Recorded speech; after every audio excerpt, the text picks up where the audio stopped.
গত বছরের ১ জুলাই বাংলাদেশ এক অবিশ্বাস্য ঘটনার সাক্ষী হয়। এদিন শিক্ষার্থীদের কোটা সংস্কার আন্দোলন বৈষম্য বিরোধী ছাত্র আন্দোলনের রূপ নেয়। এটি ছিল প্রায় ১৬ বছরের আওয়ামী লীগ সরকারের পতনের সূচনা বিন্দু। আগামী শুক্রবার অনলাইন ও অফলাইনে আমাদের জনসংযোগ হবে ৪ দফার ভিত্তিতে এবং সারা দেশে সমন্বয় করা হবে। আগামী শনিবার বিকাল ৩টায় সকল বিশ্ববিদ্যালয় এবং কলেজ থেকে বিক্ষোভ মিছিল বের করা হবে। জুলাইয়ের প্রথম দিন ঢাবির রাজু ভাস্কর্যে সমাবেশ থেকে ৪ জুলাই পর্যন্ত দেশের সব বিশ্ববিদ্যালয় এবং কলেজে শ্রেণীকক্ষে পাঠদান ও পরীক্ষা বর্জনের পাশাপাশি ৩ দিনের কর্মসূচি ঘোষণা করা হয়। ৫ জুলাই শাহবাগ থেকে আসে ধর্মঘটের ঘোষণা। ৬ জুলাই থেকে শুরু হয় সড়ক মহাসড়ক অবরোধ। ৭ জুলাই শিক্ষার্থীদের অভিনব বাংলা ব্লকেড কর্মসূচিতে ঢাকা পুরোপুরি স্থবির হয়ে পড়ে। আমাদের আন্দোলন নয়, এই আন্দোলন কৃষকের আন্দোলন, আন্দোলন শ্রমিকের আন্দোলন, এই আন্দোলন জাতির আন্দোলন, এই আন্দোলন রেমিটেন্স যোদ্ধার আন্দোলন। ১১ জুলাই বৃষ্টি ও পুলিশের বাধা উপেক্ষা করে শিক্ষার্থীরা শাহবাগ অবরোধ করে রাখে। এমন সময় প্রথমবারের মতো সহিংসতার খবর আসে কুমিল্লা বিশ্ববিদ্যালয়ে। শিক্ষার্থীদের উপর হামলা করে পুলিশ। পুলিশের সাথে অংশ নেয় আওয়ামী লীগ, যুবলীগ ও ছাত্রলীগের নেতাকর্মীরা। এতে ধীরে ধীরে ক্ষোভে ফুঁসে উঠতে থাকেন সারা দেশের ছাত্রছাত্রীরা। ১৪ জুলাই দাবি মানতে রাষ্ট্রপতিকে স্মারকলিপি দিয়ে ২৪ ঘন্টার সময় বেঁধে দেন শিক্ষার্থীরা। আমাদের দাবি হচ্ছে বৈষম্যমূলক যে কোটাগুলো রয়েছে সেগুলিকে বাতিল করে বিদ্যমান কোটা সিস্টেমকে সেটা যৌক্তিক সংস্কার করা। আমরা আশাবাদী, ছাত্র সমাজ আশাবাদী, আমাদের এই দাবি যৌক্তিক, মহামান্য রাষ্ট্রপতি এই দাবি মেনে নিন। অপরদিকে এদিন উদ্ভূত পরিস্থিতি নিয়ে গণভবনে সংবাদ সম্মেলনে আসেন শেখ হাসিনা। সাংবাদিক প্রভাস আমিন ও ফারজানার উপর প্রশ্নের জবাবে শেখ হাসিনা কটাক্ষ করেন। মুক্তিযুদ্ধের সন্তান নাতিপুতিরা কেউ মেধাবী না, যত রাজাকারের বাচ্চারা নাতিপুতি হলো মেধাবী, তাই না? শেখ হাসিনার এই মন্তব্য আগুনে ঘি ঢালল। রাতে বিভিন্ন বিশ্ববিদ্যালয়ে শিক্ষার্থীরা হল ছেড়ে বাইরে বেরিয়ে আসেন, বের করেন বিক্ষোভ মিছিল। পরের দিন ১৫ জুলাই শিক্ষার্থীদের ওই প্রতিবাদকে ক্যাশ করে আওয়ামী লীগ। এদিন হাসিনা আন্দোলনকারীদের তুচ্ছ তাচ্ছিল্য করে বলেন, নিজেদের রাজাকার বলতে তাদের লজ্জাও লাগে না। নিজেদের রাজাকার বলতে তাদের লজ্জা হয় না। এদিন আন্দোলনকারীদের রাজাকার স্লোগানের জবাব ছাত্রলীগ দেবে বলে উস্কানি দেন আওয়ামী লীগ সাধারণ সম্পাদক ওবায়দুল কাদের। সংস্কার আন্দোলনের কতিপয় নেতা যে সব বক্তব্য রেখেছে তার জবাব দেওয়ার জন্য ছাত্রলীগ সহ যারা তাদের এ আত্মস্বীকৃত রাজাকার, যারা নিজেদের অদ্যত্বপূর্ণ মানসিকতা প্রকাশ ঘটিয়েছে গত রাতে, তার জবাব তারাই। এরপরই বিকেল ৩টায় ঢাকা বিশ্ববিদ্যালয়ে দফায় দফায় শিক্ষার্থীদের উপর হামলা চালায় ছাত্রলীগ। আন্দোলনকারীরাও ঘুরে দাঁড়ানোর চেষ্টা অব্যাহত রাখেন। সাধারণ শিক্ষার্থী না, ছাত্রদলের কর্মী। আপনি বলছেন সাধারণ শিক্ষার্থী, আমি বলতেছি এগুলো স্ট্রাইকের কর্মী। তারা প্রতিদিন ৫,০০০ করে লোকজন এই আন্দোলনে পাঠান। এখন তারিখ যে আপনি আহ্বান জানাইছে, আপনারা তো এটা ফলো করে বলেন নাই। তারিখ যে আহ্বান জানাইলে কি ছাত্রদলের নেতা করতে আসবে না? ছাত্রলীগের হামলার প্রতিবাদে ১৬ জুলাই বিক্ষোভ সমাবেশ কর্মসূচিতে রংপুরে পুলিশের গুলিতে গুলিবিদ্ধ হন নিরস্ত্র আবু সাঈদ। লুটিয়ে পড়েন মাটিতে। খবর ছড়িয়ে পড়ে আবু সাঈদ শহীদ হয়েছেন। আন্দোলন মোড় নেয় চূড়ান্ত সংঘাতে। একদিনেই পুলিশের গুলি ও আওয়ামী লীগ, যুবলীগ, ছাত্রলীগের হামলায় শহীদ হন ৬ জন।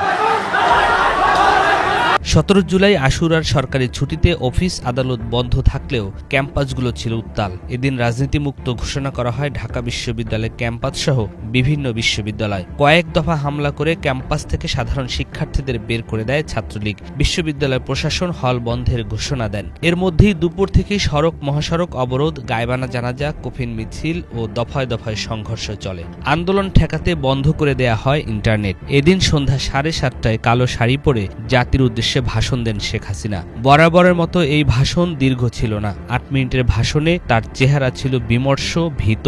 এটাই ছিল প্রধানমন্ত্রী হিসেবে শেখ হাসিনার শেষ আনুষ্ঠানিক ভাষণ। আপনজন হারাবার বেদনা যে কত কষ্টের তা আমার থেকে আর কে বেশি জানে। ১৮ জুলাই ঢাবি সহ দেশের বিভিন্ন বিশ্ববিদ্যালয়ের হল খালি করা হয়। শেখ হাসিনা সরকারের দমন কৌশল কিছুটা সফল হলো, কিন্তু সারা দেশ থমথমে অবস্থা। এদিন আন্দোলন মোড় নেয় অন্য উচ্চতায়। পাবলিক বিশ্ববিদ্যালয় যখন বন্ধ বলা চলে, সেখানেই লাঠি হাতে রাস্তায় নেমে আসে প্রাইভেট বিশ্ববিদ্যালয়গুলো।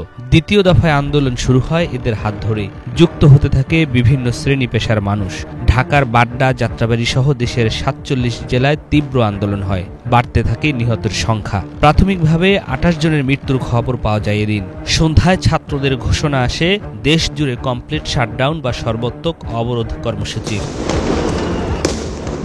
১৯ জুলাই ঢাকায় ব্যাপক সংঘর্ষ, হামলা, ভাঙচুর, গুলি, অগ্নিসংযোগ ও প্রাণহানির ঘটনা ঘটে। এদিন ৭৫ জনের মৃত্যুর খবর পাওয়া যায়। যাত্রাবাড়ি, শনির আখড়া এলাকা হয়ে ওঠে উত্তাল রণক্ষেত্র। রাত ৯:৩০টার দিকে ঘোষণা আসে শেখ হাসিনার ক্ষমা চাওয়া সহ ৯ দফা কর্মসূচি। কুল কিনারা না পেয়ে আইনমন্ত্রী আনিসুল হককে দায়িত্ব দেন ছাত্রদের সাথে কথা বলতে। আলোচনা শেষে ৯ দফা কমে হয় ৮ দফা। ওই দিন রাতেই ১৪ দলীয় জোটের নেতাদের সাথে বৈঠক শেষে জারি করা হয় কারফিউ, মোতায়েন করা হয় সেনাবাহিনী। এ রাতেই ডিবি তুলে নেন সমন্বয়ক নাহিদ ইসলাম, আসিফ মাহমুদ, সজীব ভুইয়া, বাকের মজুমদারকে। সারা দেশে পুরোপুরি বন্ধ করে দেয়া হয় ব্রডব্যান্ড কানেকশন। ২০ জুলাই কারফিউ ও সেনা মোতায়েন করেও পরিস্থিতি শান্ত করা যায়নি। যাত্রাবাড়ি, উত্তরা, বাড্ডা, মিরপুর ও মোহাম্মদপুরে চলে তুমুল সংঘর্ষ। ঢাকার বাইরেও চলে একই অবস্থা। ২০ জুলাই নাহিদ ইসলামকে চোখ বাঁধা অবস্থায় নির্যাতনের পর ফেলে যাওয়া হয়। যৌথ বিবৃতিতে কমপ্লিট শাটডাউন জোরদার করার আহ্বান জানায় আন্দোলনকারীরা। ২২ জুলাই আন্দোলন কিছুটা শান্ত হয়। যাত্রাবাড়িও শান্ত হয়। ব্লক রেইডের মাধ্যমে চলতে থাকে পুলিশি অভিযান। ১৭ তারিখ থেকে ২২ জুলাই পর্যন্ত গ্রেফতারের সংখ্যা ২০০০ ছাড়িয়ে যায়। শুধু ছাত্রদেরই গ্রেপ্তার করা হয়নি, বিএনপি, জামাত সহ বিরোধী দলের নেতাকর্মীদেরও গ্রেপ্তার করা হয়। এদিন ব্যবসায়ীদের সাথে বৈঠকে শেখ হাসিনা কঠিন বার্তা দেন। বলেন, শেখ হাসিনা পালায় না। শেখ হাসিনা পালিয়ে গেছে, শেখ হাসিনা নাই, শেখ হাসিনা চলে গেছে, শেখ হাসিনা পালায় না। ২৩ জুলাই সংবাদ সম্মেলন করেন বৈষম্য বিরোধী আন্দোলনের সমন্বয়করা। ১৮ জুলাই থেকে নিখোঁজ আসিফ মাহমুদ, বাকের মজুমদার, রিফাত রশিদের সন্ধান চান। এদিন ব্রডব্যান্ড সীমিত পরিসরে চালু করা হয়। ২৪ জুলাই সকাল ১০টা থেকে বিকেল ৫টা পর্যন্ত কারফিউ শিথিল হয়। ৫ দিন নিখোঁজ থাকার পর চোখ বাঁধা অবস্থায় আসিফ বাকেরকে ফেলে রেখে যায়। ২৫ জুলাই শিক্ষার্থীদের আসামি করে একের পর এক মামলা হতে থাকে। একই সাথে চলে গ্রেপ্তার। আবার হাসপাতালে কাতরাচ্ছে আহতরা, কেউ কেউ মারা যাচ্ছে। শেখ হাসিনা মেট্রো পরিদর্শনে গিয়ে কান্নায় ভেঙে পড়েন। তার এই কান্না ব্যাপক সমালোচনার জন্ম দেয়। এদিকে মন্ত্রীরাও নানা রকম হুমকি, হুঁশিয়ারি দিতে শুরু করেন। আজকে মেট্রো রেল বন্ধ, কারণ এই স্টেশন যেভাবে ধ্বংস হয়েছে, এটা সম্পূর্ণ ডিজিটাল সিস্টেম, ইলেকট্রনিক সিস্টেম, সম্পূর্ণ মডার্ন।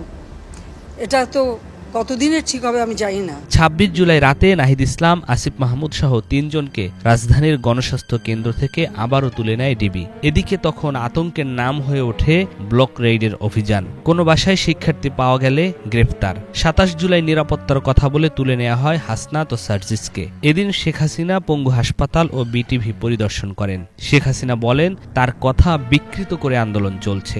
১০ দিন বন্ধ থাকার পর ২৮ জুলাই সচল হয় মোবাইল ইন্টারনেট। এদিন সমন্বয়ক নুসরাত তাবাসসুমকে নেওয়া হয় ডিবি হেফাজতে। পুলিশি হেফাজতে থাকা অবস্থায় জোর করে নাহিদদের থেকে আন্দোলন প্রত্যাহারের ভিডিও বার্তা রেকর্ড করে গণমাধ্যমে পাঠানো হয়। এই কারসাজির নেপথ্যে ছিলেন পুলিশ কর্মকর্তা হারুনুর রশিদ। কিন্তু হান্নান মাসুদ, মাহিন সরকার, রিফাত রশিদ আবারও বিক্ষোভ ও প্রতিবাদ সমাবেশের ঘোষণা দেন। ২৯ জুলাই আবারও রাজপথে নামে শিক্ষার্থীরা। ছড়িয়ে পড়ে জেলায় জেলায় বিক্ষোভ। আবারও ১৪ দলের বৈঠক ডাকেন শেখ হাসিনা। গোয়েন্দা তথ্যের ভিত্তিতে আন্দোলনের নেপথ্য শক্তি হিসেবে ছাত্রদের পাশাপাশি বিএনপি, জামাতের নাম আসে। ফলশ্রুতিতে নিষিদ্ধের সিদ্ধান্ত হয় জামাত শিবিরকে। ৩০ জুলাই হাসিনা সরকার একদিনের শোক ঘোষণা করে কালো ব্যাজ ধারণের আহ্বান জানায়। অপরদিকে আন্দোলনকারীরা মুখে লাল কাপড় ও ফেসবুক প্রোফাইল লাল করার ঘোষণা দেন। এখানে পরিষ্কার হয়ে যায় দেশের বেশিরভাগ মানুষ কোন পক্ষে।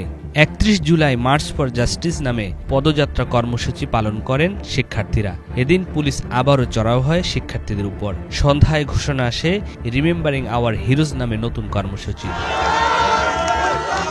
১ আগস্ট ব্যাপক সমালোচনার মুখে ও ৩২ ঘণ্টা অনশনের পর ৬ সমন্বয়ককে ছেড়ে দেয় ডিবি পুলিশ। এদিন সন্ত্রাস দমন আইনে জামাত ইসলামী ও ছাত্র শিবিরকে নিষিদ্ধ করা হয়। ২ আগস্ট গণহত্যা ও নিপীড়ন বিরোধী শিল্পী সমাজ বিক্ষোভ করেন। সন্ধ্যায় সর্বাত্মক অসহযোগ আন্দোলনের ডাক দেন বৈষম্য বিরোধী ছাত্র আন্দোলনের নেতারা। 3 আগস্ট ঢাকাসহ সারা দেশে সড়কে আবারও নেমে আসে ছাত্র জনতা। বিভিন্ন স্থানে আন্দোলনকারীদের সাথে পুলিশ, আওয়ামী লীগ, যুবলীগ, ছাত্রলীগের নেতাকর্মীদের ব্যাপক সংঘর্ষ হয়। রাত 3টায় শহীদ মিনারে সমাবেশের ঘোষণা আসে। দুপুর থেকে সেখানে জড়ো হতে থাকেন ছাত্র জনতা ও অভিভাবক, শিক্ষক, পেশাজীবী, সাংবাদিক, রাজনীতিবিদ, সংস্কৃতি কর্মী সহ নানা শ্রেণী পেশার মানুষ। এই সমাবেশে নাহিদ সহ প্রথম সারির সমন্বয়করা যোগ দেন। সমাবেশে শেখ হাসিনা এবং তার মন্ত্রিসভার পদত্যাগের এক দফা দাবি ঘোষণা করেন নাহিদ ইসলাম। সারা দেশে অসহযোগ আন্দোলনের কর্মসূচি ঘোষণা করা হয়। সরকারের আলোচনার প্রস্তাব প্রত্যাখ্যান করেন বৈষম্য বিরোধী ছাত্র আন্দোলনের নেতারা। সরকার পতনের ডাক আসায় 4 আগস্ট মরিয়া হয়ে মাঠে নামে সরকারের সকল বাহিনী ও শেখ হাসিনার দলের লোকেরা। অসহযোগ আন্দোলন ঘিরে এদিন 98 জন নিহত হন। আবারও বন্ধ করে দেয়া হয় মোবাইল ইন্টারনেট। বিপুল হতাহতের প্রতিবাদ ও সরকারের পদত্যাগের দাবিতে 6 আগস্ট মার্চ টু ঢাকা ঘোষণা করা হয়। পরে এই কর্মসূচি একদিনে গিয়ে 5 আগস্ট ঘোষণা করা হয়। আমাদের যে 6 তারিখের যে লং মার্চ টু ঢাকা কর্মসূচি ছিল সেটাকে আমরা একদিন এগিয়ে নিয়ে এসেছি, অর্থাৎ আগামীকাল 5ই আগস্ট সারা দেশের মুক্তিকামী জনতাকে ঢাকার উদ্দেশ্যে রওনা হওয়ার জন্য আমরা আহ্বান জানাচ্ছি। 5 আগস্ট সারা দেশে কারফিউ চলছে, থমথমে পরিস্থিতি। এর মধ্যে দুপুরে কারফিউ ভেঙে জনতার ঢল গাজীপুর থেকে ঢাকায় প্রবেশ করেন। শেখ হাসিনা 2:30 পদত্যাগ করে হেলিকপ্টারে দেশ ছেড়ে পালিয়ে ভারতে আশ্রয় নেন।